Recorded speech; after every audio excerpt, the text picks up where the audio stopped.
les bienvenus sur notre plateau. Dans Lady vous écoute aujourd'hui, nous vous parlons de l'engagement citoyen des femmes justement qui ont eu le courage de se relever après s'être couchées à des heures inavouables. Nous sommes à lendemain d'élection, nous sommes en France, c'est l'actualité. À travers cette question-là, nous allons aborder l'engagement des femmes qui quelquefois se disent « je ne vais pas aller aux urnes, je ne peux pas voter parce que je ne suis pas française, ça n'est pas mon pays c'est ailleurs ». Et autant de failles qui font que quelquefois, finalement, on ne fait plus rien, sauf se plaindre en regardant la télévision.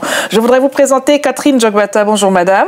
Bonjour Lady. Merci d'être présente avec nous sur ce plateau. Vous êtes adjointe au maire à Carrières-sous-Poissy. C'est dans le 78. Merci vraiment d'avoir eu le courage de vous relever après avoir travaillé sans relâche à ces urnes. Avec nous sur le plateau, Joyce Otto. Bonjour Joyce. Bonjour Lady. Merci d'être revenue nous voir. Vous êtes docteur architecte. Vous avez d'autres, pas casquettes, mais foulards, comme je dis souvent pour les dames. Merci à vous aussi d'être là. Vous avez beaucoup de projets pour les femmes de la diversité. Et ensemble, mesdames, nous avons 90 minutes pour refaire le monde avec nos téléspectateurs. Nous sommes en direct, 01 45 55 76 87. Merci de rester cramponnés à vos télécommandes.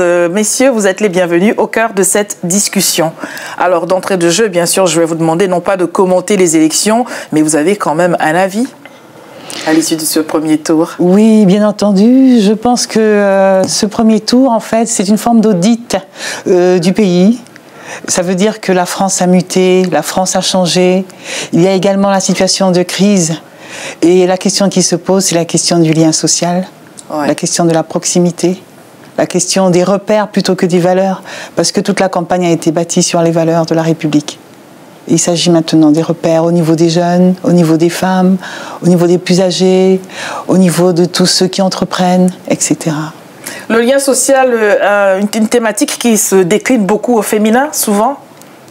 Ah oui, quand on sait que les hommes essayent, ou la société essaye de parler parité, alors que les femmes, avec tout ce qui concerne nos charges de famille, de vie, le lien société familiale, elle est là.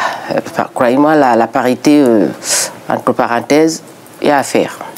Vous êtes adjointe au maire à Carrières-sous-Poissy, je le disais au début de cette émission. On appréhende souvent très mal ce que c'est que d'être élu, en quoi cela consiste, surtout au cœur d'une actualité. Je disais que vous avez travaillé sans relâche toute la nuit. On sait que les élections se terminent à une certaine heure. Et pourtant, les adjoints au maire, les élus, toutes les personnes engagées vont devoir continuer à travailler. Et merci de nous lever un tout petit peu le voile sur cet aspect pratique des choses. En quoi cela consiste-t-il?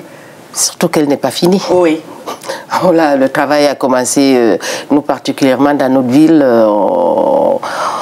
En parenthèse, on a mis les urnes au Berne à 2 h du matin. Ouais. Donc ça veut dire qu'on a fait le point de ce qu'il faut refaire à partir de ce matin. Dès que je sors là, le travail recommence pour les uns et pour les autres par rapport à ce qui doit arriver, des convictions de chacun dans sa ville. Ouais. Donc, en tant qu'élu, je pense qu'il y a, surtout pour une femme, beaucoup de choses à faire. Nous sommes déjà femmes. Je ne dis pas que c'est hélas, c'est comme ça. C'est très bien ainsi. Oui, c'est très bien. Ma place, ça me va. Mais heureusement que, par exemple, mon cas, j'ai quelqu'un, donc mon époux qui est derrière, qui me seconde, mes enfants qui me soutiennent, mais il y a beaucoup à faire, beaucoup à faire. Et dans les villes, je ne sais pas, John, ce que vous en pensez, mais je pense que nous devrions, nous, en tant que femmes, puisque nous avons quand même, c'est nous qui avons quand même le flambeau à faire même de nos enfants pour qu'ils soient demain ce que nous sommes aujourd'hui. Et si nous ne leur montrons pas le flambeau à tenir, je pense qu'ils ne pourront pas. C'est très, très, très, très dur, mais il ne faut pas. Nous ne sommes pas chez nous. Il faut vraiment que nous soyons prêtes, actives, de toute façon, pas endormies. Il faut que nous soyons là pour relever leurs défis, puisque, vu la diversité, on ne sait pas demain, qu'est-ce qu'on en sait demain, on aura peut-être un Obama chez nous. Sait-on jamais.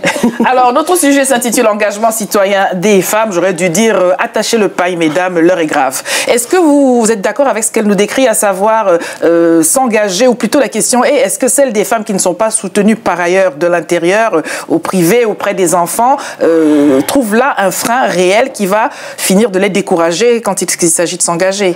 Mais je pense la même chose. Disons en d'autres termes que les femmes ont besoin d'être engagées.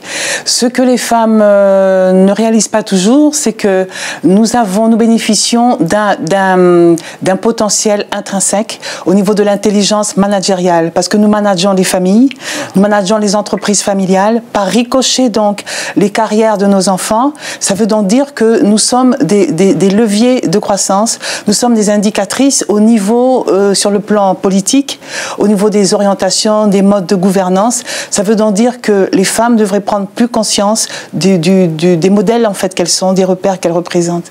Alors pourquoi ça coince quelque part? Quand on entend ce que vous dites aujourd'hui ici, mesdames, sur ce plateau, elles sont nombreuses à se succéder ici à ces places, elles sont nombreuses au téléphone à penser cela, et pourtant on voit que on tourne en rond quand même. Oui, je pense que la France a évolué. Aujourd'hui, nous voyons, les enfants de banlieue ont grandi, nous voyons beaucoup de femmes, je dirais, illettrées, qui ont pris des engagements d'une part. Nous avons de l'autre les bureaucrates et elles ne se fréquentent pas. Et je pense que nous avons beaucoup à attendre de vous, Lady, pour pouvoir en fait constituer cette passerelle, ce pont, parce que le moment est venu en fait pour nous de nous tenir par la main et de comprendre que des modèles, des mentors, des icônes, c'est en termes de potentiel, c'est en termes de savoir-faire, c'est en termes d'expérience, c'est en termes de parcours, c'est en termes de leadership, c'est en termes d'école, etc. En termes de langage, en termes d'action, vous êtes tellement bien placé pour cela. Vous êtes aussi bien placé que nous toutes. Vous avez été certainement votée donc hier, ou alors vous n'êtes pas allé voter. Pourquoi ne l'avez-vous pas fait? En avez-vous la possibilité, hein? Attendez simplement, est-ce que vous êtes française? Est-ce que vous auriez pu voter? Si vous n'avez pas voté, qu'est-ce qui vous a freiné? Avez-vous pu trouver la personne qui puisse représenter, porter les valeurs qui sont les vôtres? Seriez-vous disposé à vous engager? Et puis peut-être démystifier aussi. On se dit s'engager, la politique c'est compliqué. Les femmes se disent la politique ça n'est pas pour moi, et elles s'occupent du reste. Est-ce que c'est une erreur à votre avis, ou est-ce qu'elle devrait quand même malgré tout s'engager? Sans pour cela s'engager, je ne sais pas comment elles peuvent s'engager, comment elles se sentent, mais je pense que chacun peut s'engager, déjà dans sa ville, comme elle disait, déjà, à part nos enfants, de savoir que nous sommes arrivés ici. Nous étions, par exemple, quand je partais de chez moi, mon père n'aurait jamais imaginé être là où je suis aujourd'hui. Donc rien que déjà de ne jamais oublier d'où on vient, et ce que nous, peut-être que nous ne l'avons pas fait, de savoir que derrière, qu'est-ce qu'on leur demande? On demande à nos enfants de s'engager. Donc, si nous ne le faisons pas, nos enfants ne le pourront pas. Si déjà, bon, c'est vrai qu'il y a des illettrés, c'est vrai, mais des illettrés, il y a des associations. Il faut qu'on se rapproche vers ces associations pour que nous donnons un effort à nos enfants, parce qu'il y a beaucoup, nos enfants, ils attendent de nous, mais ils ne peuvent rien faire si nous ne leur montrons pas le chemin. Et ces engagements-là, nous ne pouvons pas les faire seuls. Et rien ne peut se faire seul dans une société où on ne peut pas... Bon, c'est vrai, j'ai été élue dans une ville où il n'y a pas beaucoup d'émigrés, mais je n'attends pas que les émigrés qui me votent. Nous sommes français d'origine, mais nous sommes français. Donc, à partir de là, on est dans un pays, on va vers le pays, on fait ce qu'il y a à faire, on s'ouvre vers le pays, et il y a beaucoup de choses à faire. On est repéré. Avant d'être où j'étais, dans la ville, je fais le théâtre. Ils sont venus me chercher. Parce que déjà, je fais le théâtre depuis 15 ans. Je n'ai pas demandé à... Et à partir de là, mes activités dans la ville ont fait que l'ouverture. Ils ont appelé ce mot, ouverture. Je fais partie d'ouverture de mon équipe. Alors, avant la fermeture de toutes ces équipes-là, pour parler de la situation de l'illettrisme, en rappelant que ça n'est pas parce qu'on n'a pas eu une éducation scolaire qu'on n'a pas de compétences, qu'on n'a pas de connaissances, quand bien même on n'a pas été scolarisé en français ou quand on n'a pas été scolarisé dans toute autre langue. Absolument. Toutes les femmes, et on le voit bien avec les femmes d'un certain âge dans nos pays respectifs, elles ont des connaissances, elles ont des compétences et ça n'est pas un frein pour elles. On pourrait s'interroger sur pourquoi arriver ici, ça peut devenir un frein pour d'aucunes. Mais moi, je dirais plutôt ceci, c'est que nous voyons les pays émergents qu'on appelait le BRIC, le Brésil, la Russie, le Pakistan, l'Inde, etc.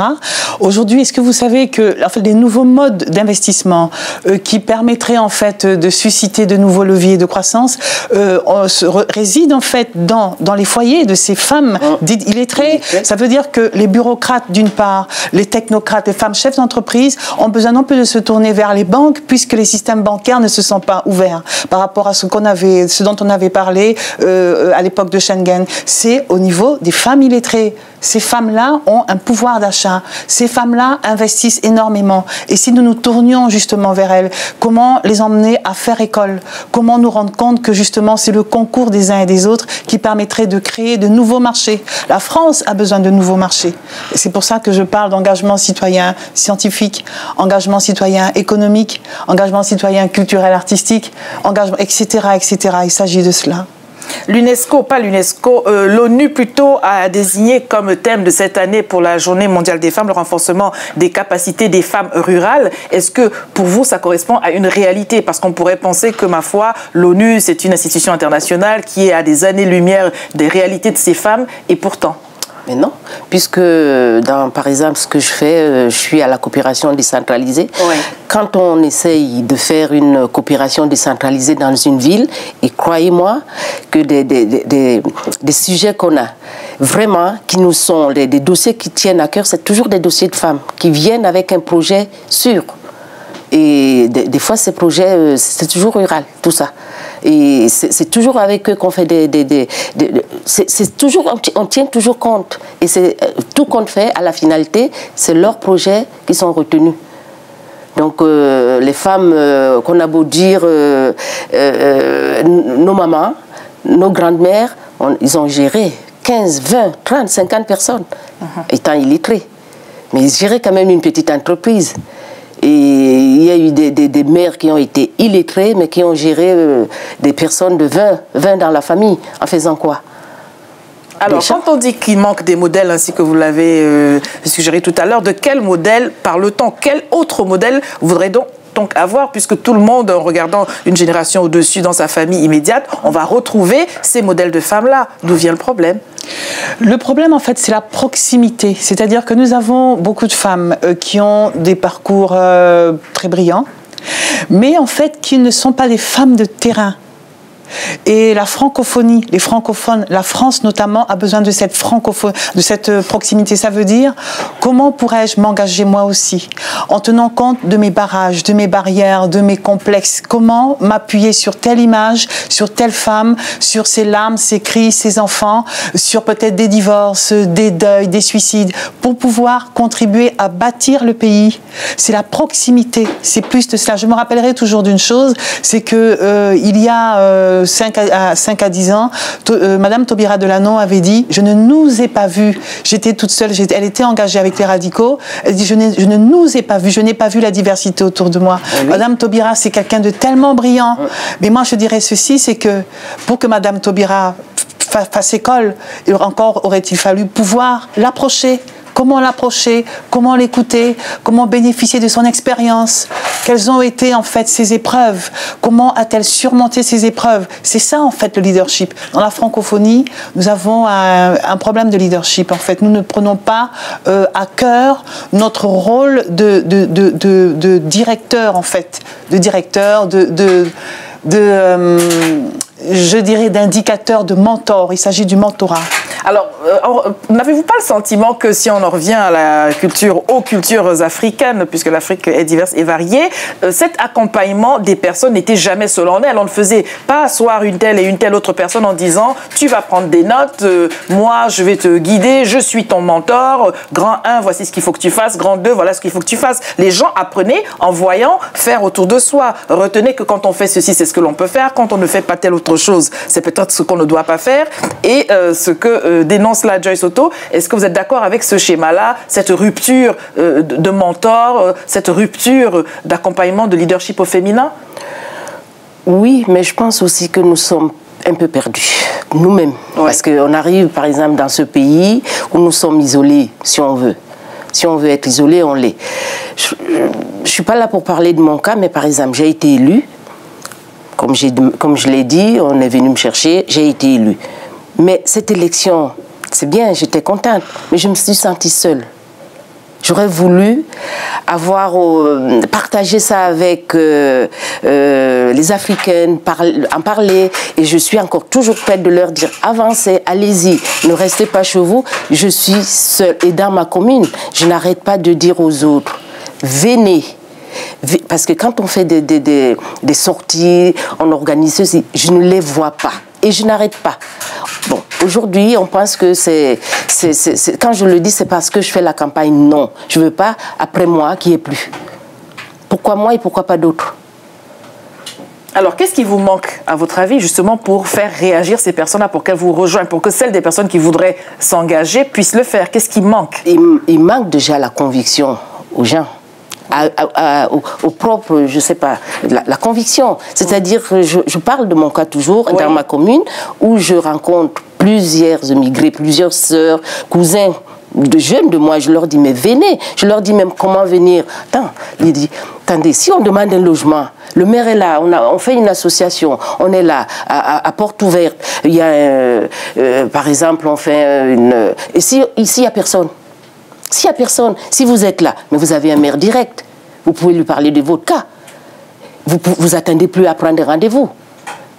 Donc, si vous côtoyez, c'est ouvert, venez dans des communes, allez-y. Quand le maire fait quoi que ce soit, je dis à mes cousins, à mes frères, à mes jeunes, surtout, allez-y, allez rencontrer vos maires. Tout ça, c'est ouvert. Il y a une manifestation sportive, mais venez. Il y a culturel, c'est ouvert. En même temps, vous allez profiter. Vous imaginez, aujourd'hui, on est dans une commune de 15 000 habitants. Mais quand on fait une manifestation, je ne vois pas 10 cousins alors qu'il y en a. Il y en a plein. Quand vous dites cousins, vous entendez africains. Africains. Oui. Il y en a plein. Et pourquoi ils ne viennent pas? Et je leur glisse même des mots. Je dis, mais je ne fais pas la campagne. Je ne fais pas la campagne. Mais pourquoi ils ne viennent pas? Bon, s'ils ne venaient pas, mais aujourd'hui, il faut qu'ils viennent. Je suis là au moins, qu'ils viennent.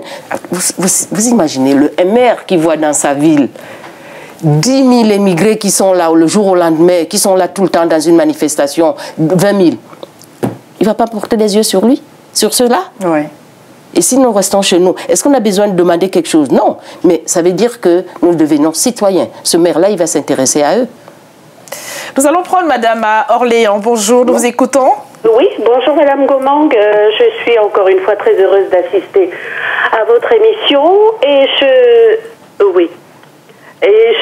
voudrais rebondir sur ce que vient de dire la dame là, quant à la participation des Africains dans la vie de tous les jours de leur commune, dans la vie de la société. Effectivement, je fais partie de certaines associations, mais en général, quand il y a des manifestations, on ne voit jamais les Africains. Je confirme, on ne voit jamais les Africains. Par contre, quand vous les invitez pour des festivités, excusez-moi de le dire, mais quand il s'agit de boire ou de manger, vous les trouvez, Madame Gomang, vous les trouvez. Mais quand il s'agit de conviction citoyenne, de s'engager dans quelque chose, et c'est dommage à chaque fois de constater ça, et je comprends très bien ces dames qui disent qu'elles se retrouvent toutes seules quand il s'agit notamment dans des réunions des communes, etc. Voilà, je suis également très très déçue du comportement de nos compatriotes en général, et voilà, c'est que je voulais dire. Merci. Merci, madame, pour votre participation. Je vous laisse réagir à cela. Oui, je crois qu'aujourd'hui, c'est justement ça, cette France qui a muté. Et je vais me permettre de dire ceci en tant que... Parce que je suis aussi stratège, expert en expansion. Merci de le rappeler, effectivement. Voilà, oui. Industrie culturelle, etc. Ça veut dire que j'interviens beaucoup dans le cadre des entreprises, des associations, des clubs d'influence. Savez-vous que la plupart des décideurs et décideuses, en fait, conduisent des programmes, mais n'incitent pas, n'invitent pas. Un Africain qui s'engage, c'est quelqu'un qui se rend compte que par son métier, par sa configuration, il concourt en fait à bâtir, à installer une nouvelle image. On parle beaucoup de racisme, c'est vrai, mais comment pourrait-on, par exemple, montrer du doigt le fait que la France est un pays pluriculturel ? Le fait qu'un acteur, en fait, issu de la diversité qui s'engage, il contribue à dire qu'il existe plusieurs couleurs. Moi, je parlerai de standards sociétaux, standards sociaux. Je pense qu'aujourd'hui, il faudrait que les présidents d'associations prennent sur eux de pouvoir en fait battre des campagnes de communication. Il faut communiquer. L'engagement citoyen, ça ne s'invente pas. Encore faudrait-il en prendre conscience. Et là, je vais citer Monsieur Segadou Kouré. Citons-le. Oui, qui est hier sur le plateau de Télé Sud, justement, pour débriefer les élections. Très bien. Et qui est le secrétaire national de la diversité, qui dit ceci: peut-on gouverner les hommes sans les aimer? Les présidents d'associations aiment-ils les autres? Ceux qui dirigent les structures aiment-ils les autres? Vont-ils vers les autres? Sont-ils tolérants? Sont-ils aimés sont-ils aimés ces présidents d'association? Parce que, vous savez, l'amour, ça n'a pas un sens unique. Oui. Et Madame disait, elle se sent seule en tant qu'élue. Peut-être que les personnes engagées dans la société civile aussi vont se sentir seules, quand bien même elles seraient justement en train d'œuvrer pour le bénéfice de leurs semblables. Est-ce qu'ils sont aimés? Mais je dirais aussi ceci, c'est que la plupart des chefs d'entreprise et des présidents d'associations ont zappé les technologues, les anthropologues, les sociologues, les experts en France, dans la francophonie, ont fait une impasse sur les experts. Et ils ont tous besoin d'intelligence. Alors, peut-être qu'il faut revenir sur qu'est-ce qui motive les unes et les autres pour s'engager dans la vie associative, parce que ça n'est peut-être pas aussi solennel et organisé que cela, en se disant « je voudrais créer une association, il me faudra un technologue, un technocrate, un ci, un ça ». Les gens, ils vont aussi, de par l'expérience empirique qu'ils font d'une réalité, ils se mettent à chercher à apporter des solutions à des problèmes qui se posent à eux. Et c'est ainsi peut-être que les choses se mettent en place. Et après, on sait ce que c'est que la vie associative. Il faut faire des demandes de subvention. Il faut savoir rédiger un dossier de demande de subvention. On n'est pas toujours formé pour cela. Les associations se professionnalisent. Et on se retrouve quelquefois, malgré l'engouement qu'on avait au début, enlisé dans quelque chose qu'on n'avait pas choisi de faire. Oui, c'est vrai. Mais je pense que... les associations, on les a créées, les personnes les ont créées. Est-ce qu'ils les ont créées vraiment pour en tirer quelque chose ou c'est pour créer, comme vous dites, si c'est pour avoir des subventions? Parce qu'il faut déjà voir pourquoi on crée. Si c'est pour avoir des subventions, malheureusement, c'est pour ça que le ministère d'Intérieur, ils ont mis coopération décentralisée qu'on utilise maintenant par rapport à du donnant-donnant, puisque même ces associations, bon, à partir de là, quand ils sont dans une commune, ils ont créé, bon, d'accord, ils sont dans la commune, et alors? Tous ceux qui sont là, je vais parler de leurs jeunes, puisque en principe, ces associations, c'est toujours des mamans qui créent, donc entre-temps, nous avons nos enfants qui rentrent là-dedans. Et qu'est-ce que vous donnez à vos enfants après? Pour la ville, puisque vous êtes dans une association, oui.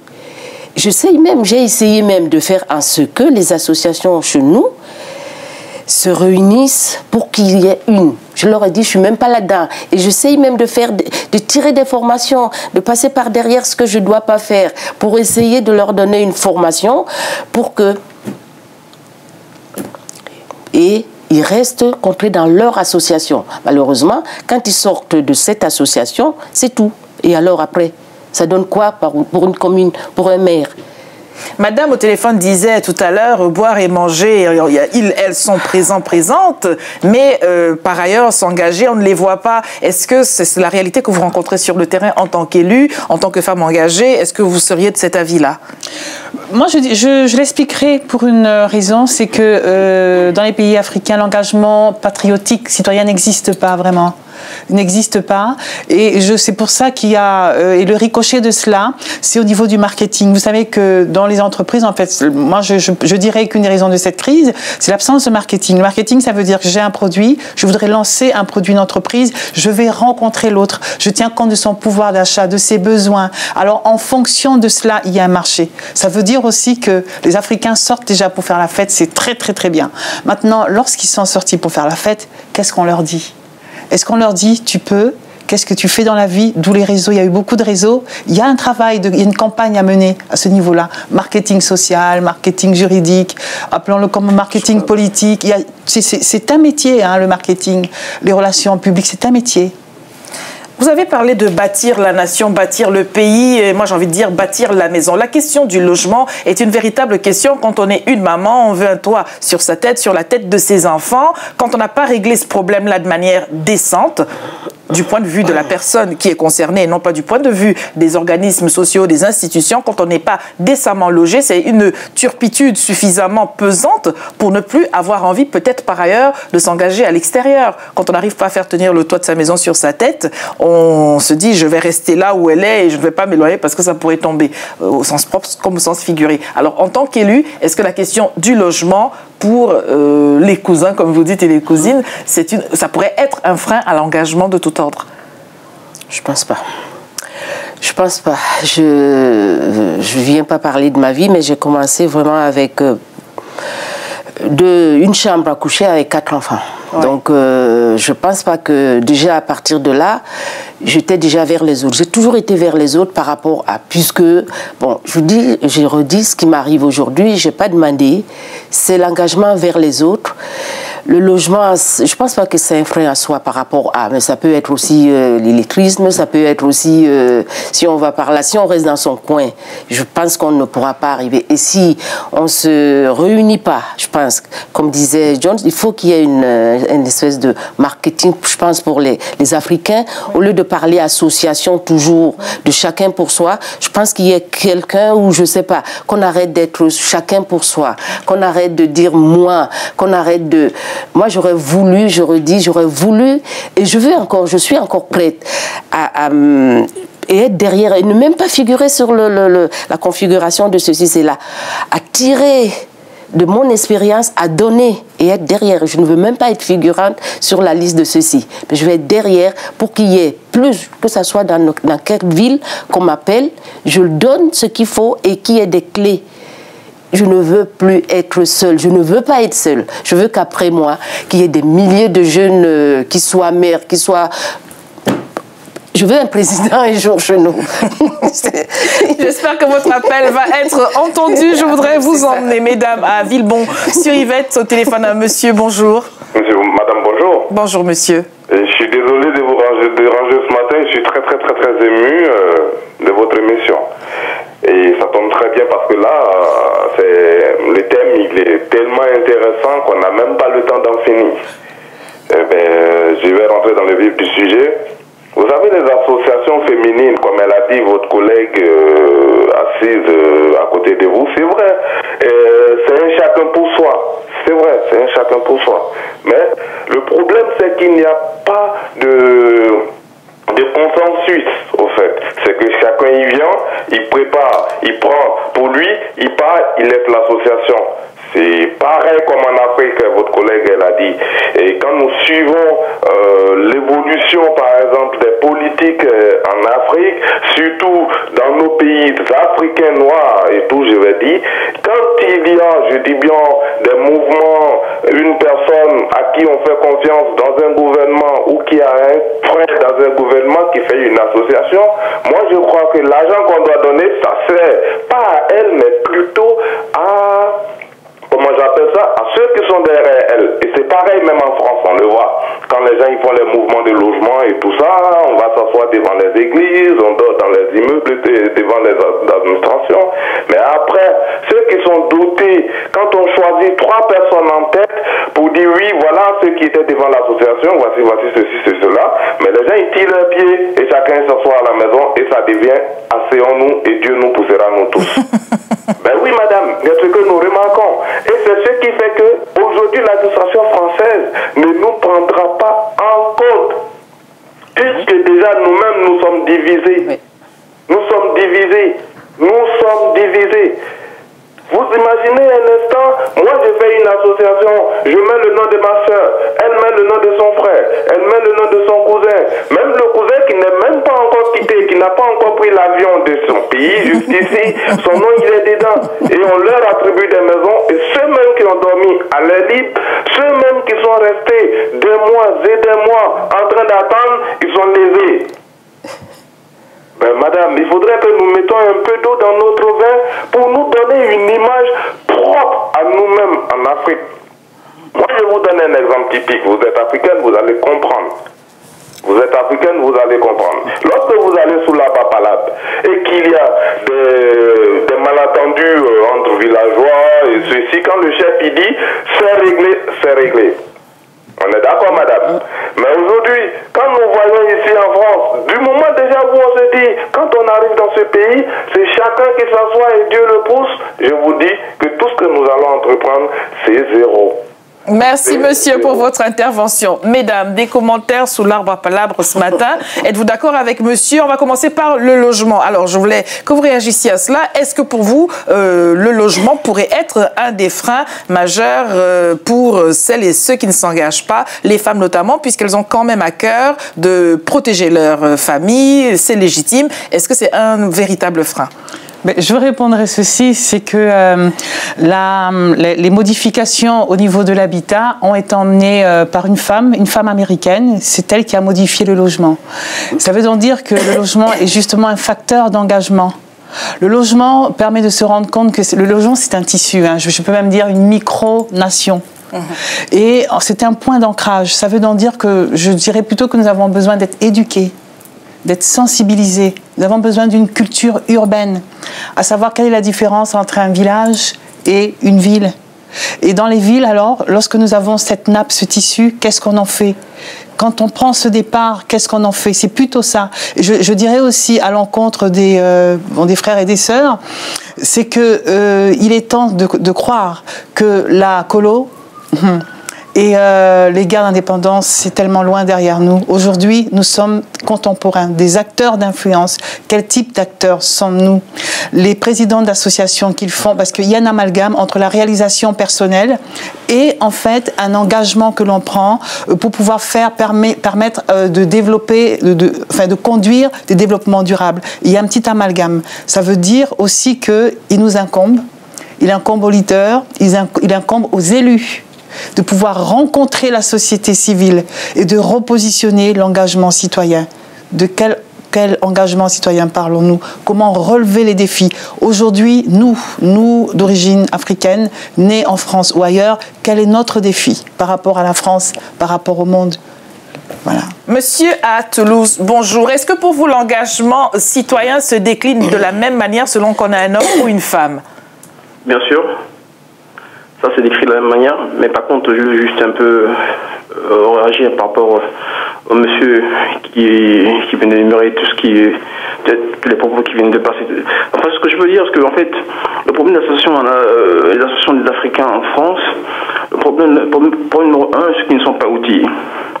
Et pour aller plus loin, il faut aller voir la genèse, c'est-à-dire que les premiers immigrés africains qui sont arrivés en France, quelle est la passerelle qu'ils ont transmis, ils ont laissé pour les futures générations que nous sommes, nous qui sommes arrivés en France, moi ça fait 17 ans que je suis en France, mais qu'est-ce qu'ils ont fait? Quel travail de fond ils ont laissé pour les futures générations que nous sommes? Donc, voyez-vous, donc, le problème de l'association en France, c'est un problème de leadership, il n'y a vraiment pas un programme profond.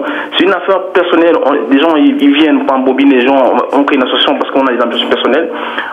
Les gens n'ont pas la même ambition, les gens n'ont pas le même programme. Donc en plus, deux ou trois, on n'est pas outillés. On n'a pas les éléments de communication qu'il faut. Il y a un travail de fond de communication qui n'est pas fait. Comme disait Adam tout à l'heure, il y a un problème de marketing. Le marketing, c'est un outil très important. Il faut réfléchir, il faut savoir comment vendre un produit, comment transmettre, comment faire pour ce produit puisse être accepté. Donc il y a un problème d'ambition. L'ambition dans nos associations. Elles sont un peu bâclées, un peu, je dirais, c'est une association un peu faite sur les ambitions purement personnelles. Merci. De tout le monde. Voilà ce que je voulais dire. Merci, monsieur. Alors, se pose la question de la nuance qu'il y a entre les associations, on dit les associations villageoises et les associations qui se professionnalisent quelquefois, ou pour faire écho à ce que disait monsieur, initialement, les populations venues d'ailleurs se regroupaient par affinité du pays d'origine. Mais par la suite, les associations se sont composées plutôt par engagement et sensibilité sur telle ou telle thématique. Et là, les gens ne viennent plus forcément du même pays, ni du même village, même s'ils viennent peut-être du même continent. Les raisons sont différentes. Mais la question que je posais quand même est, est-ce que, selon qu'on est un homme ou une femme, l'engagement citoyen va être le même, l'engagement associatif va être vécu de la même manière, les réalités sont-elles les mêmes? Vous avez beaucoup parlé des présidents et pas des présidenteux, donc j'entends bien que les femmes sont peut-être nombreuses dans la vie associative, mais sont-elles au poste de décision? Sont-elles là juste pour faire la masse et griller des cacahuètes le jour de la bamboula? Ou est-ce qu'elles peuvent aussi peser de leur poids pour conduire les choses là où elles voudraient? Mais normalement, elles devraient. Puisque en tant que femme, étant donné déjà qu'elles prennent des décisions chez elles, elles devraient déjà être pour prendre des décisions qui se doivent dans un pays où elles sont. Mais malheureusement, je trouve que nous ne sommes pas encore prêtes. Nous ne sommes pas encore prêtes. Chacun son association et cultive sa culture d'origine même de son pays ici. Et pourquoi? Et pour se retrouver, comme pour manger, après on s'en va. Et dès que dans une association, vous essayez d'introduire, si vous arrive de voir plus que ce qu'ils pensent, vous êtes mise de côté. Donc soit vous restez, soit vous sortez. On peut rien, on peut pas apporter, puisque nous ne sommes pas encore prêts. Je pense mentalement, nous ne sommes pas encore prêts pour comprendre que nous sommes dans un pays où les associations, c'est bien, mais manger des cacahuètes, comme nous dit, c'est bien, mais il faut aller au-delà. Alors, comment va-t-on faire pour passer à cette étape-là? Mais oui, ça c'est toute une éducation de marketing. Nous allons partir à Dijon en espérant que la moutarde ne nous montera pas au nez. Bonjour monsieur. Bonjour madame. Oui. Nous vous écoutons. Oui, d'accord. Je vais tenir juste pour dire que, notamment en veste rouge, là, ce qu'elle dit est tellement vrai, mais tellement profond. Parce que ce qu'elle dit, je le vis moi-même avec des amis qui sont du même pays que moi. Quand on fait des fêtes, dès qu'on dit quelque chose d'un peu sérieux, ça fait fuir les gens. C'est-à-dire que, en fin de compte, on se retrouve toujours mis de côté parce qu'on essaie de faire des choses un peu plus...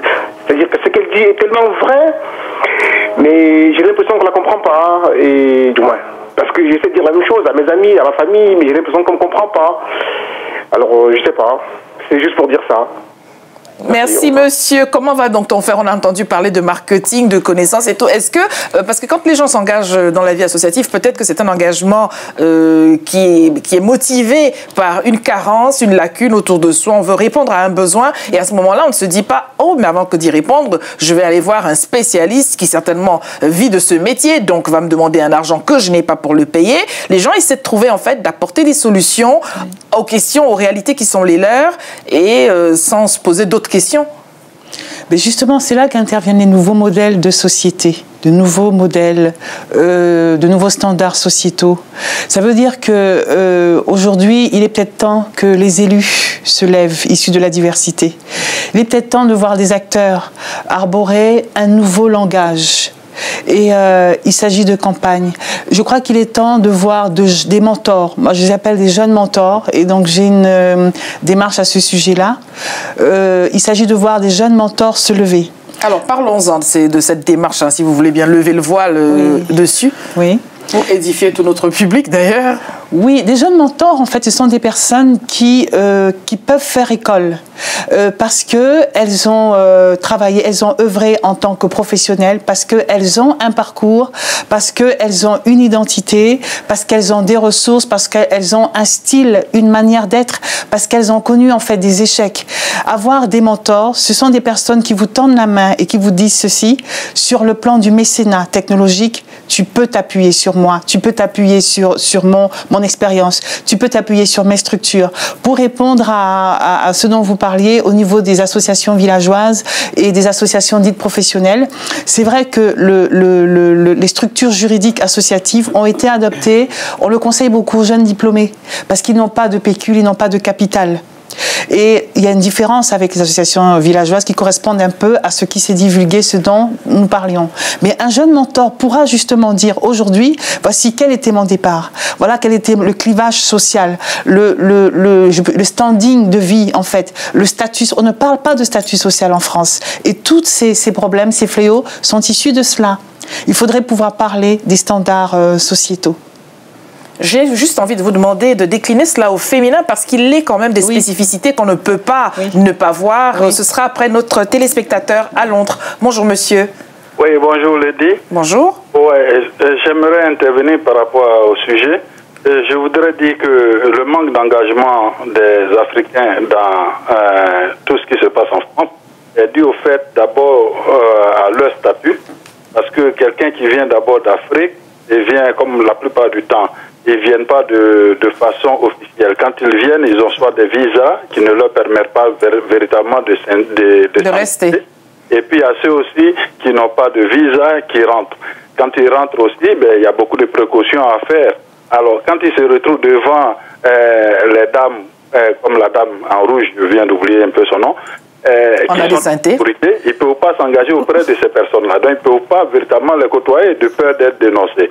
La plupart du temps, quand on vient du pays, on se dit, il ne faut pas aller s'engager dans la politique, il faut faire très attention, il faut se méfier de ceci, il faut se méfier de cela. Alors, donc, ils ne peuvent pas véritablement venir se montrer là où on les attend. Donc, c'est aux autorités, aux gens d'approcher ceux déjà qui sont déjà en situation régulière pour les impliquer dans la chose. Alors, est-ce que, moi, la question que je voudrais poser, est-ce que ce n'est pas parce qu'il y a véritablement du racisme en France que tous ces problèmes se posent et que les Africains n'arrivent pas véritablement à prendre des engagements comme elle le dit? Et ma deuxième question, c'est relative aux élections dont vous avez parlé. Je ne sais pas pourquoi, je n'ai jamais vécu en France, mais la plupart du temps, quand il y a des élections, le Front National est diabolisé. Qu'est-ce que vous pouvez nous dire véritablement sur le Front National peut nous amener à comprendre véritablement que le Front National n'est pas toujours bien? Parce qu'en 2002, Jean-Marie Le Pen était au deuxième tour, tout le monde s'est ligué contre lui. Et cette fois-ci, voilà, Marine Le Pen est troisième. Bon, elle va encore, elle a un mot à dire là-dedans dans cette campagne.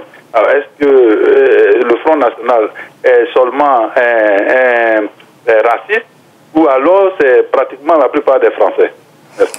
Merci pour vos questions, monsieur. Je voudrais, si vous êtes d'accord, vous proposer justement, vous parlez de Marine Le Pen qui sera sur Télésud dans une édition spéciale interviewée sur nos plateaux ce soir justement à 22h.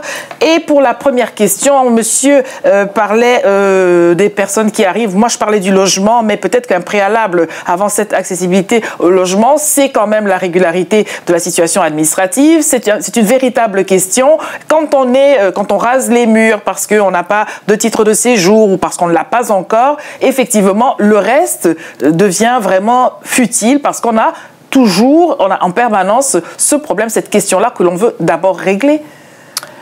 Oui, je suis d'accord, mais je veux dire, essayons d'avancer. Essayons d'avancer. Je comprends le problème de nos compatriotes qui n'ont pas de papiers. Je suis venue avec des papiers, je suis là, ça fait 44 ans. La France a évolué. C'est pas parce que je suis aujourd'hui dans le gouvernement ou dans la municipalité que je comprends pas les autres ou ceci. Je dis, arrêtons de dire oui à ceci, il y a cela. Avançons. Dans son coin, avançons. La question, c'est comment avancer quand on a les deux jambes coupées? Oui, mais ceux qui ont déjà leurs deux jambes, comment ils font? Il ne faut pas qu'ils restent avec leurs deux jambes. Il faut dire que j'ai les bras aussi. Donc, j'ai la tête, j'ai les yeux, on avance. Oui.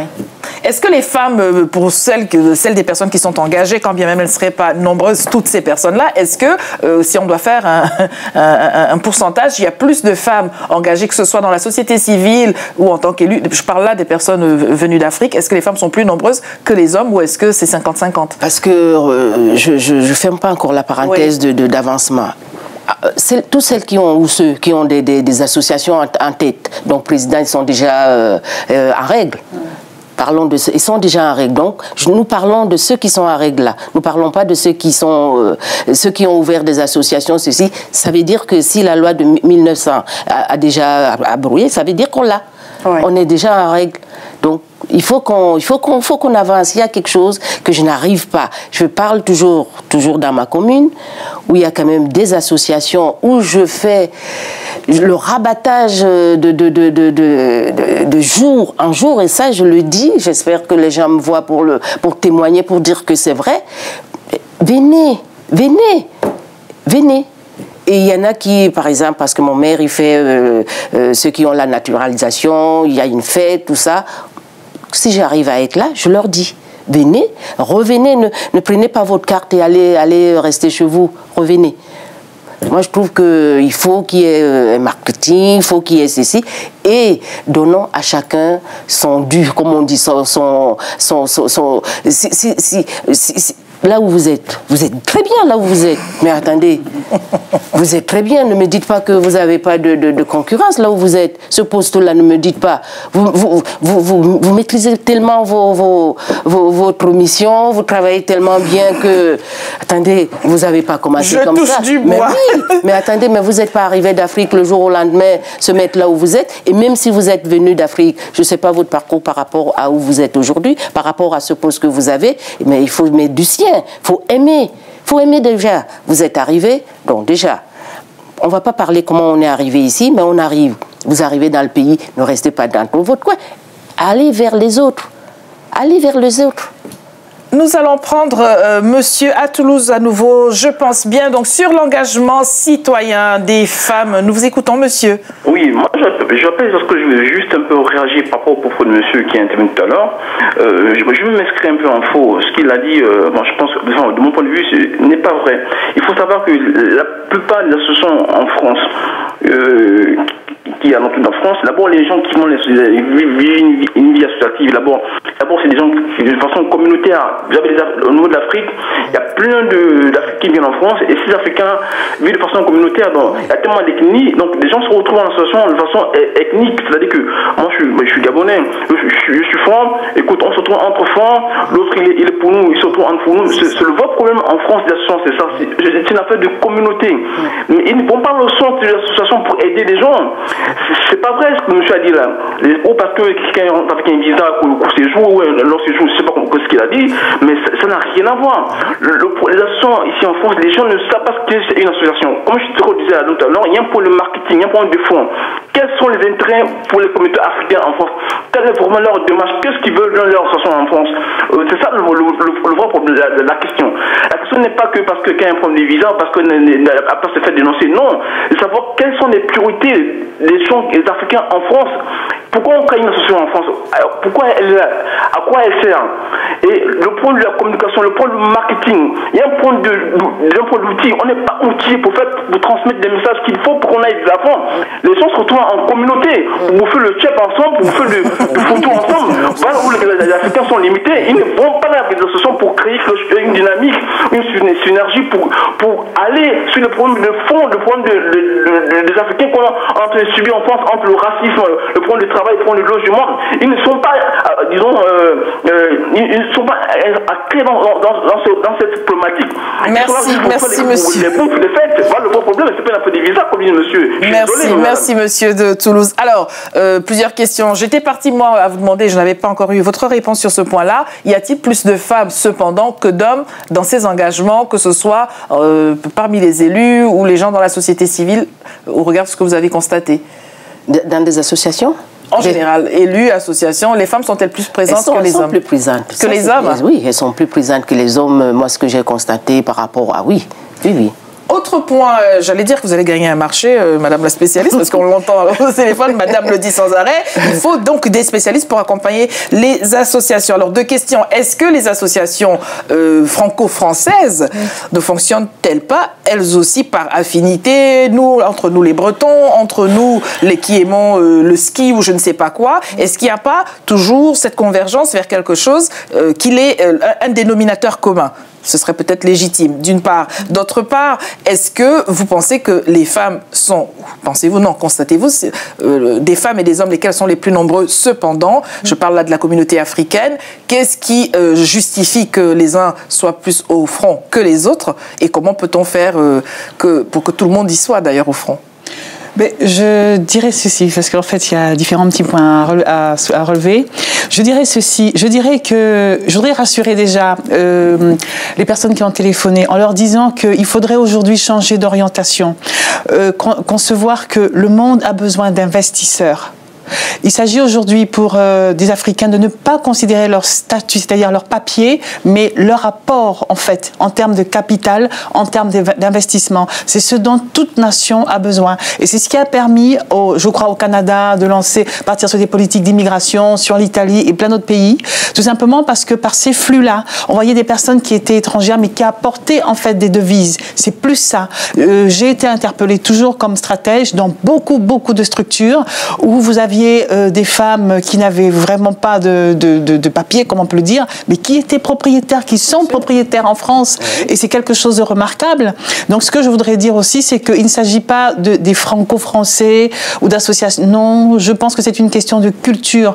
Si nous partons de l'aléa selon lequel, en Afrique, on ne parle pas de patriotisme, on ne parle pas de... Le civisme, en fait, n'est pas centralisé comme en Occident. L'engagement citoyen n'est pas quelque chose de contemporain. Ça veut donc dire que le combat se situe plus à ce niveau-là. Et au niveau des femmes, puisque je suis porte-parole des Mariannes, de la diversité, etc. Je suis stratège en différents clubs d'influence. Je pense que nous nous dédaignons les uns les autres. Je vais prendre un autre petit exemple. Il y a quelques années, j'avais un atelier dans un quartier difficile et j'ai rencontré un jeune qui était animateur dans un centre social. J'avais un atelier d'architecture et d'art plastique. Et alors il me dit, je ne sais pas quoi faire, mon contrat s'est terminé, il était aux abois et il écrivait. Alors je lui dis, si tu retournais à l'université, si tu reprenais tes études, je lui ai parlé. J'avais un salon à cette époque-là que je produisais, puisque je suis aussi productrice. Il est venu à ce salon et pour pouvoir marquer le coup en tant que jeune mentor, en fait, je lui ai donné de faire l'ouverture du salon. Mais vous connaissez la suite de l'histoire. Suite à cela, il est retourné à l'université, il a passé un master. Aujourd'hui, il est directeur d'un centre social dans le 19e. Et attendez, et derrière lui, il a créé 3 boîtes d'édition. Il a un réseau de 400 chefs d'entreprise. Et il m'a dit, vous êtes les grands frères, vous êtes les bobos. Nous sommes issus de la diversité, nous avons besoin de vous. Vous voyez? Et ça, tous les jours au quotidien. Ça veut donc dire que, et si, au lieu de stigmatiser en fait les autres, si nous-mêmes déjà, nous prenions à cœur notre rôle, à savoir, moi, Joyce, à quoi est-ce que je sers en France? Qu'est-ce que je peux apporter à une dame en face de moi, à un jeune, par rapport à mon savoir-faire? Comment lui dire que le lopin de terre qu'il a, c'est déjà un très bon ancrage, c'est une micronation? Comment lui dire que l'association, c'est bien, mais ça te permet, toi aussi, d'apporter ton petit stylo, de rajouter un contour à la France, à tout, au mieux-être, au mieux vivre ensemble. C'est un peu tout cela. Alors, on va rebondir dessus après, monsieur, en Iran. Si vous êtes toujours au téléphone, je suis désolée pour l'attente. Bonjour. Allô? Est-ce qu'il est toujours là? Il est parti? Monsieur nous appelait d'Iran, c'était un peu loin. Il est parti. Il est parti. Bon, alors, pardonnez-nous, les femmes sont bavardes. Vous disiez, qu'est-ce que je peux apporter à la France? Serait donc la bonne question à se poser. Est-ce que c'est une question... Est-ce que la France, tout le monde a... Comment dirais-je? Est-ce qu'elle leur tient à cœur, cette France? Quand on voit comment ils la vivent, comment ils y vivent, comment ils y sont reçus, est-ce que vous pensez que la vie est ainsi faite de manière à ce que les gens se posent cette question-là précisément? Moi, je pense que on y est. Bon, il y a certains qui n'ont pas fait, ils n'ont pas eu le choix. Je parle de nos enfants qui sont nés là, ils n'ont pas demandé à naître là. Quand je venais en France, je savais bien que je venais ici. Donc, à partir de là, il faut que j'assume mes responsabilités, que ça soit bonne ou mauvaise. Il faut que j'assume puisque je suis venue, j'ai choisi. À partir de mon choix, il faut que j'avance. Il ne faut pas que je reste dans mon coin. Je suis dans le pays. Qu'est-ce que j'ai à apporter dans le pays pour que je me sente intégrée? Il ne faut pas que c'est la France qui vienne vers moi, il faut que j'aille vers la France, puisque j'y suis. Ouais. Et c'est à moi d'apporter déjà, rien que... J'ai une culture, c'est pas tout le monde qui va faire 6000 km en France. Rien que d'apporter ma culture au Français qui est à côté, à celui qui est à côté de moi, de lui apprendre qui je suis, mais les choses vont aller très très bien après. Est-ce que la culture d'origine est un obstacle à cet engagement citoyen? Un petit peu aussi. Vous n'êtes pas d'accord. Oui. Donc madame nous dit oui, vous nous dites non. Alors pourquoi non? Non, parce que il s'agit, moi j'appelle cela un mode culturel qui n'est pas culturel dans le sens artistique. Or, très souvent, en revenant toujours sur ces associations, on fait un amalgame. Lorsqu'il y a des événements culturels, il y a le cultural qui intervient, à savoir l'ethnie. Or, l'artistique n'est pas au rendez-vous. Moi, très souvent, j'ai été conviée à des événements en tant qu'architecte et plasticienne, et le cultural ethnique est au rendez-vous et pas l'artistique. Et donc, il convient aujourd'hui de faire cette dissociation. Par ricochet, non. L'origine ne saurait être en fait un obstacle à l'évolution. Au contraire, c'est un plus. Je prends un exemple. Au niveau des tendances urbaines actuelles, on voit les jeunes rappeurs, on voit par exemple les tissus pagnes, on voit... ce sont en fait des éléments de composition esthétique. S'appuyer sur sa culture, c'est esthétique au niveau du langage, au niveau du comportement. Vous savez, lorsque les Chinois et les Asiatiques sont arrivés en France, on n'imaginait pas un jour qu'il soit possible d'avoir un fast-food, je veux dire, contemporain, avec entrée, plat de résistance et dessert, à 6 €, 5 €. C'était impossible. On avait les vieux tickets de restaurant. Et aujourd'hui, les restaurateurs africains ne sont toujours pas au rendez-vous. Ça veut donc dire qu'ils se sont appuyés sur leur culture pour pouvoir faire évoluer les mœurs, améliorer les conditions de vie. Ça veut donc dire, j'ai un concept que je développe au niveau de l'architecture, à savoir quel serait l'apport en fait des arts et des cultures afro-contemporaines par rapport à l'échiquier international aujourd'hui. Pour poser la question plus simplement, si j'ai bien compris ce que vous dites, oui, allez, je reviens par rapport à quand je dis la culture, elle pèse sur nous. Non, c'est pas ça. Ça dépend ce qu'on veut faire de notre culture. C'est pas un handicap.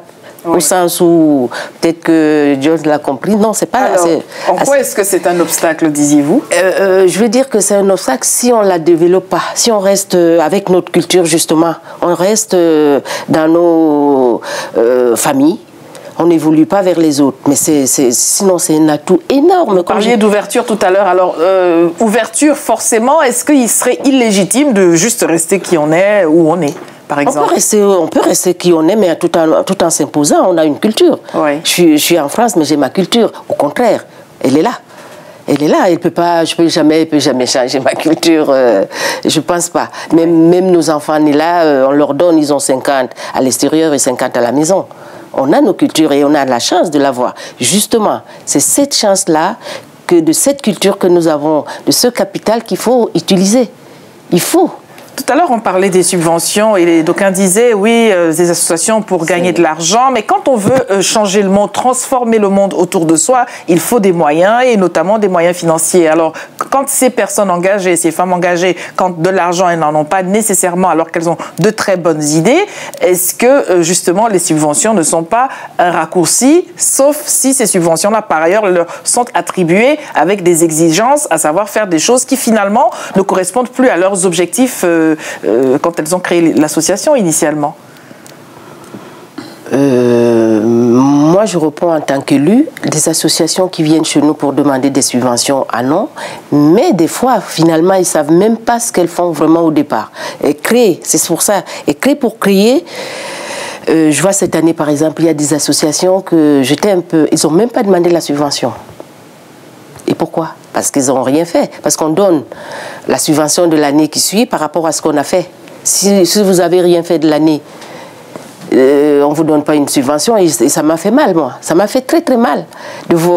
J'ai demandé au maire, mais pourquoi ils n'ont pas? Le maire me dit, mais ils n'ont pas demandé. Mais pourquoi ils ne demandent pas? C'est parce qu'elles ont crié pour crier, toujours pour manger, se retrouver entre nous, mais non.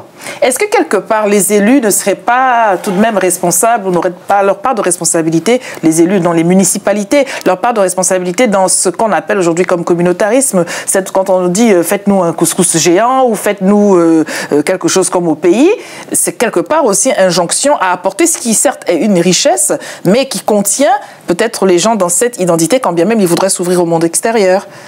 C'est pour ça que je parlais des anthropologues tout à l'heure, c'est-à-dire que les municipalités ont des commandes. Mais prenons l'exemple du couscous, c'est fait par un restaurateur. Ça veut dire que c'est ce restaurateur qui va éduquer le maire ou les élus. Ça veut donc dire qu'il est temps qu'au niveau de la francophonie, nous prenions conscience que les professionnels, en fait, ont des plateformes, ce sont d'autres types de médias. La banque est un média, le supermarché est un média, l'entreprise est un média, dans la mesure où la clientèle, en fait, représente cet auditoire qui est éduqué par rapport à un support donné, par rapport à un métier donné. Ça veut donc dire qu'il nous incombe à nous, puisque ce sont les associations qui reçoivent des subventions, qui font des reports d'activité aux municipalités, qui donnent en fait la couleur du quartier, la couleur de la région, la couleur en fait des besoins, la couleur en fait de l'offre. Ça veut donc dire que c'est nous, quelque part, qui devons influencer les offres et donc la demande. Quand vous dites le restaurateur c'est celui qui va réaliser le plat qui est la commande de la mairie, souvent ça n'est pas justement le restaurateur. Il y a même quelquefois une incitation des municipalités à ne pas se diriger forcément vers ces professionnels que vous citez, oui, mais à dire faites comme au village, c'est-à-dire comme vous pouvez, sans forcément. Et ce qui est vrai et qui n'est pas moins bon, soit dit en passant. Alors, je vais vous prendre un exemple qui est assez paradoxal. J'ai connu mes grands-parents tard, à 15 ans, alors que nous allions rencontrer, parce que ma famille est d'origine gabonaise et camerounaise, nous allions rencontrer au fin fond de la forêt équatoriale ma famille. Vous savez ce qu'on y a trouvé? Alors, on y a trouvé, nous y avons trouvé des gens qui allaient dans les champs de 9h à 11h, 2h, qui revenaient se pouponner, se mettant en perruque devant la télévision, avaient leur peau, je veux dire, indérogeable. Et nous étions bluffés. Bluffés parce que nous venions des villes pour aller dans l'arrière-pays, pour rencontrer notre famille de la campagne. Ils étaient encore plus citadins que nous. J'ai eu beaucoup de problèmes à accepter le tissu pagne parce que ma grand-mère mettait des imprimés, mais de si beaux imprimés qu'elle appelait pagne. Ça veut dire que si on se referme en fait sur nos coutumes, alors nos grands-parents, qu'est-ce que c'est que la ruralité? Qu'est-ce que c'est que l'arrière-pays? C'est dans notre tête. Nous avons un problème de compréhension, de convention, de repères. Et pour rebondir sur les votes aujourd'hui, le premier tour, il y a un problème de repères.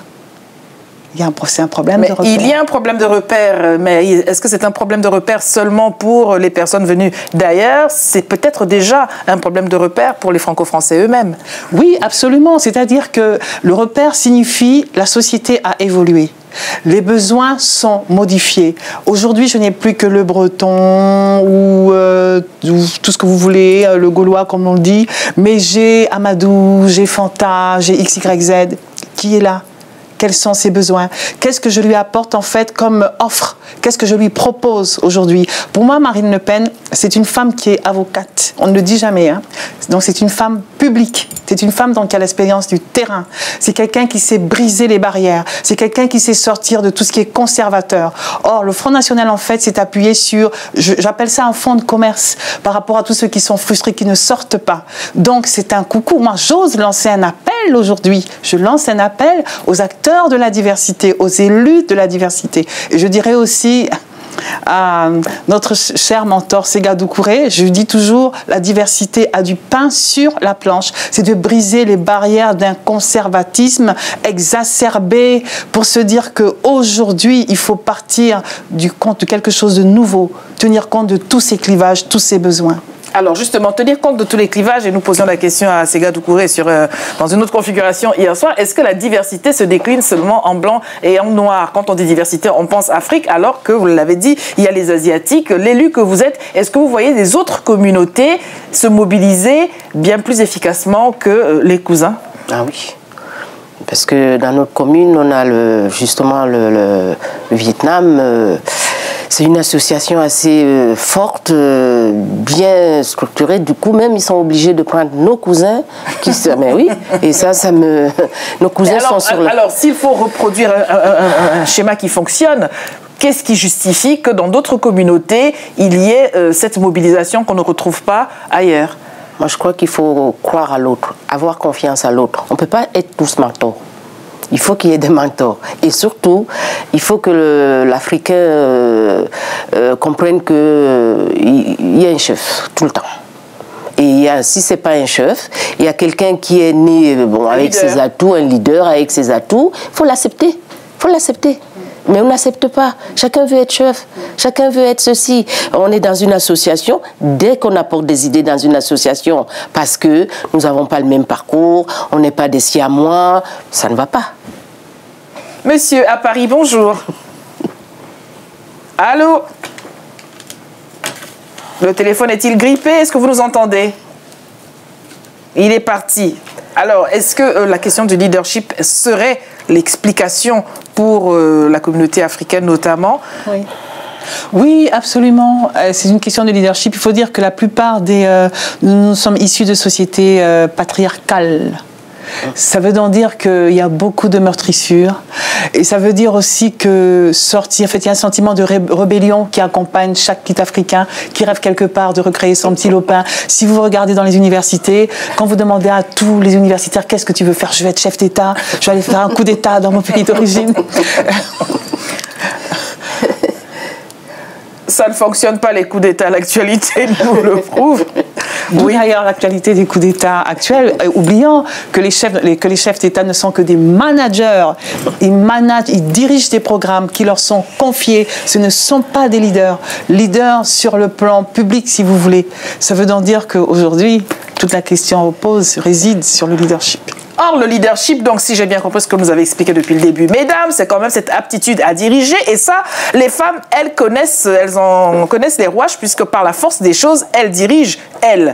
Et c'est peut-être comme cela qu'on aurait la surprise de voir émerger les dames que vous êtes, et d'autres encore que nous avons au téléphone, d'autres que l'on voit défiler sur ce plateau, d'autres que l'on voit sur le continent, des femmes de poigne. Pourtant, ça n'est pas une volonté que d'écraser le masculin, c'est simplement que par la force des choses, elles transposent à l'extérieur, au public, des compétences et une pratique qu'elles ont déjà au privé de la gestion des hommes, donc des enfants, du mari, de la belle famille, de la gestion des situations, des urgences, souvent sans les moyens. Elles réussissent bien, il faut le dire, et de là à la scène politique, il n'y a qu'un raccourci. Monsieur de Paris au téléphone, bonjour.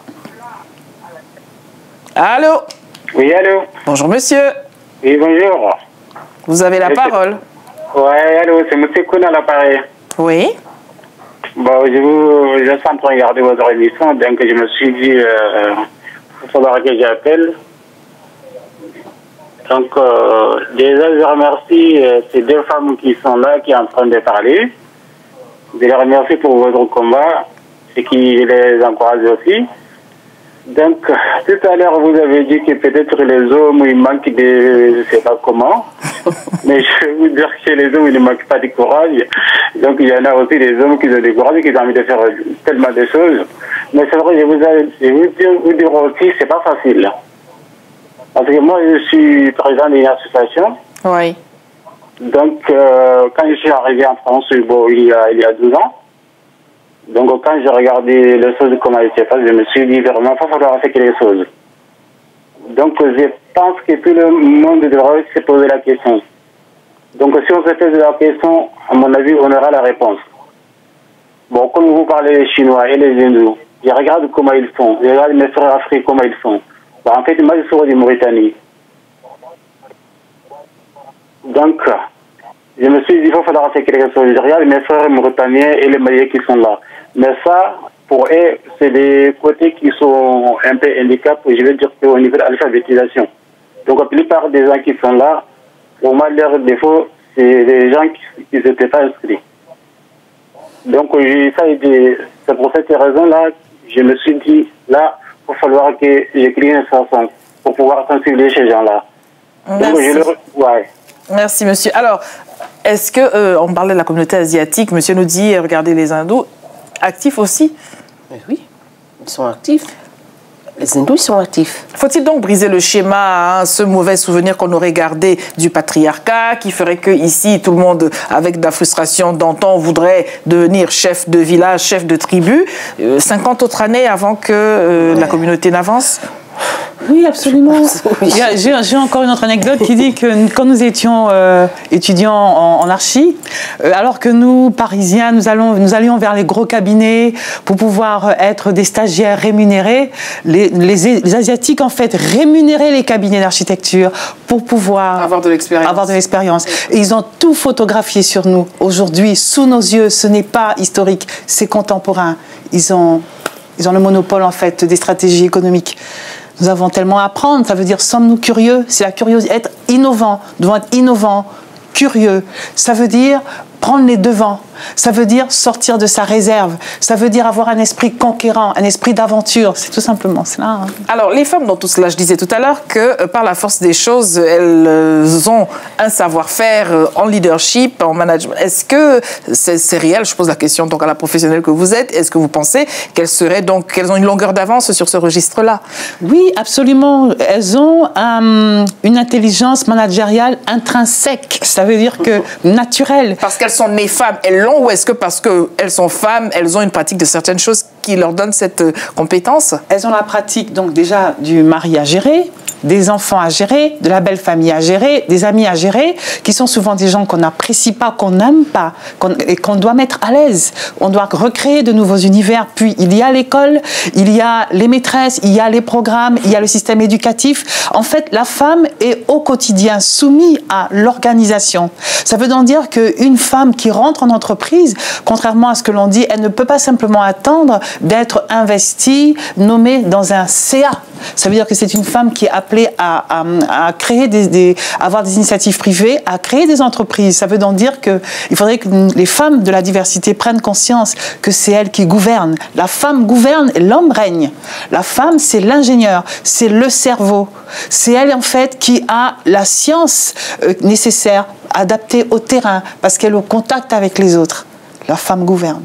Sauf que quand elles viennent donc avec bardées de compétences, comme vous venez de le décrire, et qu'elles veulent prendre des initiatives dans un environnement où il y a souvent beaucoup d'hommes, ma foi, ça ne passe pas toujours comme une lettre à la poste. Je n'ai pas rencontré ça, donc je ne peux pas dire, je peux pas en parler. Quand vous dites je suis seule, ne pensez-vous pas que ça tienne à cela aussi? Mais on veut bien en avoir une de femme compétente, mais pas 50, parce que ça y est, c'est le monde à l'envers. Quand je dis je suis seule, je donne un exemple. J'ai été élue et j'ai été invitée par une communauté portugaise à l'ambassade du Portugal en France.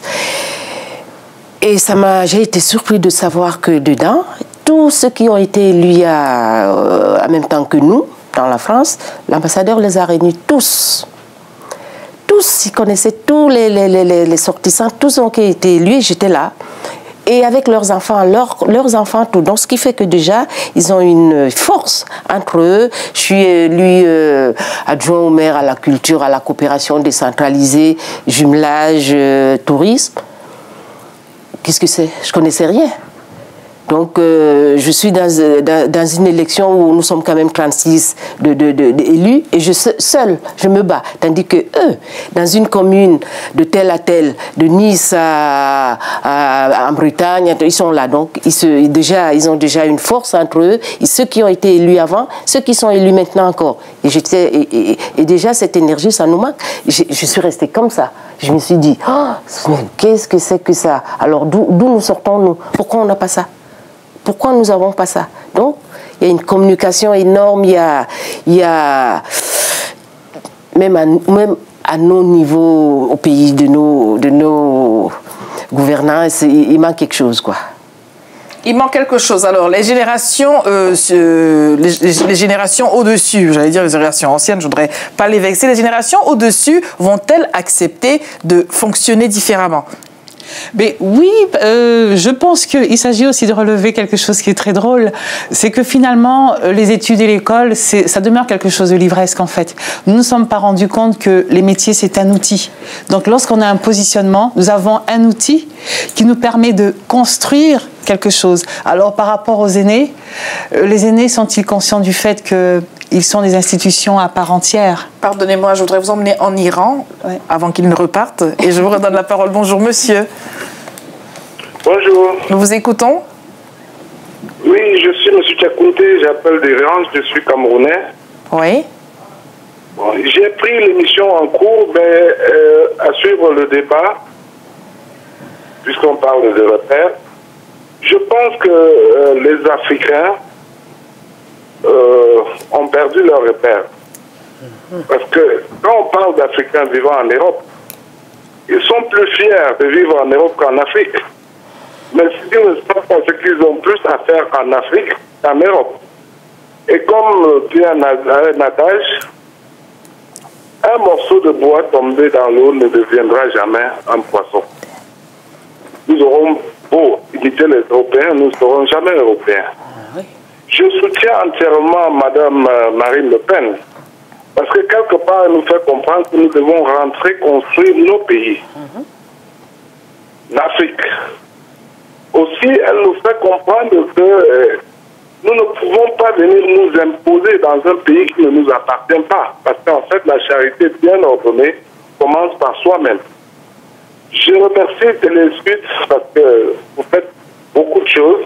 Mais ce que je pourrais encore suggérer, c'est que vous puissiez multiplier les émissions pour faire comprendre aux Africains vivant en France qu'ils ont beaucoup plus à faire en Afrique et que ce sont eux qui doivent construire l'Afrique.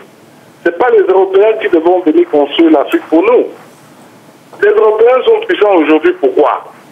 Parce qu'ils ont su nous coloniser. Mais le moment où on nous faisait croire que Jésus était blanc et que le diable était noir est révolu. Les Africains devaient retourner en Afrique. Moi, j'ai vécu en France. Je sais ce que ça fait. Vous savez combien d'Africains souffrent, les enfants qui naissent et grandissent en Afrique, et dont les parents font croire qu'il n'y a que l'Europe pour les faire rêver. Vous savez tout ce que ça fait. Les enfants, à cause du racisme, on peut appeler racisme. Mais moi, je pense qu'en réalité, il n'y a pas de racisme. Merci, si on monsieur. parle de racisme, ou alors du fait que les Européens ne nous aiment pas, c'est parce que nous nous sous-estimons. Monsieur, est-ce que vous m'entendez? J'aurais voulu vous entendre, monsieur. Et pour ceux qui sont les intellectuels qui sont en Europe et autres. Est-ce que vous nous entendez, monsieur? En Afrique. Vous nous entendez? J'aurais voulu vous entendre, moi, par contre, sur l'engagement, justement, des femmes au cœur de ce que vous dites. En quoi peuvent-elles participer à remettre les pendules à l'heure? En ont-elles seulement les moyens? Pourquoi est-ce que c'est les femmes, finalement, qui devraient le faire bien plus que les hommes? Voilà autant de questions qu'on pourrait se poser. Mais écoutez, je ne suis pas tellement du même avis que ce monsieur, parce que nous savons très bien, lorsqu'on a approché beaucoup de femmes leaders, ce sont des femmes qui ont dû souvent divorcer. Ce sont des femmes qui ont vécu beaucoup de déchirures. Et l'Afrique, je pense que c'est ce que j'appelle la culture d'entreprise, la culture en fait urbaine et la culture économique et politique. Ça veut dire qu'on est avec une vocation, c'est comme une école. Où est-ce que nous faisons école ? Nous faisons école là où il y a un besoin. Alors, moi, je dirais ceci, c'est que l'Afrique, c'est un continent, ce continent de l'oralité. L'oralité, c'est tout ce qui est médias, communication. Pour moi, le positionnement des Africains, c'est celui de l'orientation politique des nations, pas de l'Afrique. Alors, si nous rentrons si nous nous positionnons sur cet échiquier-là, non. Je pense que l'Afrique est un pays conservateur. Une personne comme moi, femme architecte, elles n'ont pas beaucoup de possibilités en Afrique. Femme artiste, encore moins. Au-delà des parents, des conjoints, de la société, etc. Non, je pense que nous devons aujourd'hui nous armer en fait des outils tels que l'économie, tels que les contre-pouvoirs. Et tous ceux qui vont en Afrique, nous avons beaucoup d'amis, d'acteurs de la diversité, qui développent des solidarités internationales entre l'Europe, l'Amérique et l'Afrique. Ils vous disent toujours que la politique est tellement présente, les clivages conservateurs sont tellement présents. Non. Je ne pense pas, je ne suis pas d'accord. Il s'agit d'ouvrir l'Afrique, de communiquer beaucoup. Et je vais excusez-moi, en profiter pour dire ceci.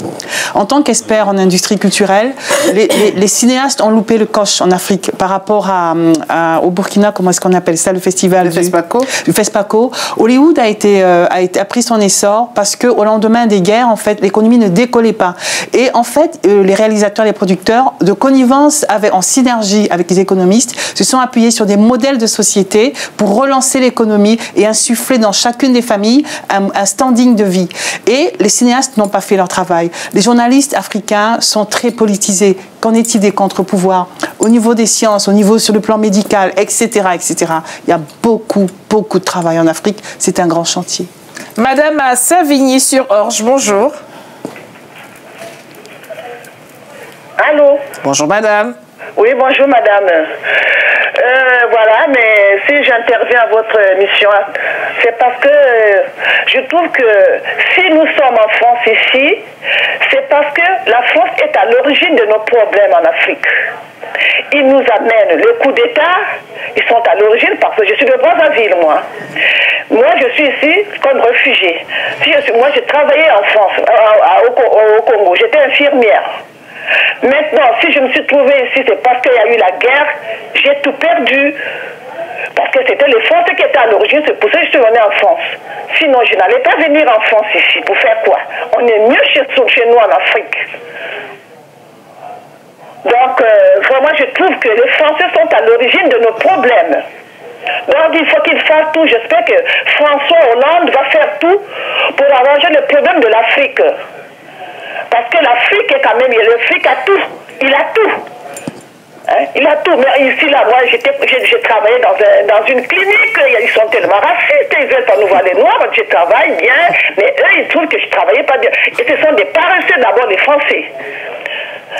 L'Afrique, la France sans l'Afrique, ça ne peut pas bien marcher aussi. Si vous étiez François Hollande, comme vous dites, madame, est-ce que vous auriez envie de régler les problèmes de l'Afrique et pour quelle raison d'ailleurs? Pour quelle raison? Mais si on nous laissait la liberté, je peux repartir en Afrique. Non mais j'entends bien, mais si vous étiez... pour aider les parents qui sont là-bas. Très bien madame, mais la question était, si vous étiez donc François Hollande, comme vous disiez, quelle raison auriez-vous d'aider l'Afrique? Mais au moins l'éducation, faire tout ce qu'il faut en Afrique, il y a beaucoup de choses à faire, madame. Il y a beaucoup de choses à faire en Afrique, il y en a beaucoup. Merci pour votre participation. Je voudrais que vous réagissiez quand même à ce commentaire-là. Moi je reviens au monsieur qui a téléphoné d'Iran. Il dit que nous devrions rentrer en Afrique, que nous ne sommes pas là, c'est pas ici. Non, nous aidons l'Afrique à partir d'ici. Je vous donne un exemple. J'ai travaillé dans une société où j'étais en communication. J'ai pas mal, je suis à la retraite. J'ai pas mal voyagé. Et il a fallu un moment que j'amène en Afrique, au Cameroun, à peu près 40 personnes. Mais j'ai jamais eu. C'était compliqué. C'était compliqué. Ça fait une partie aussi de ma façon d'aider le pays. Quand vous amenez une délégation de 40 personnes dans un pays pendant 3 semaines, d'après vous, qu'est-ce que ça donne? Beaucoup de choses, beaucoup de connaissances. Il y a des gens qui reviennent.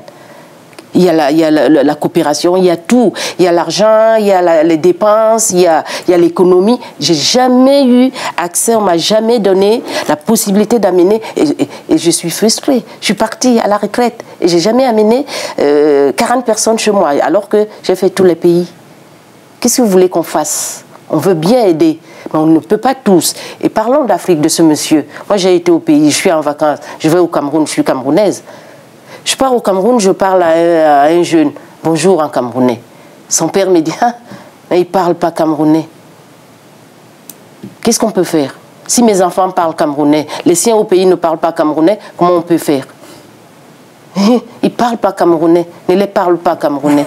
Langue du pays, hein, 250 ethnies au Cameroun, autant de langues. Donc, effectivement, c'est un tout petit peu plus complexe. Madame en Allemagne, bonjour.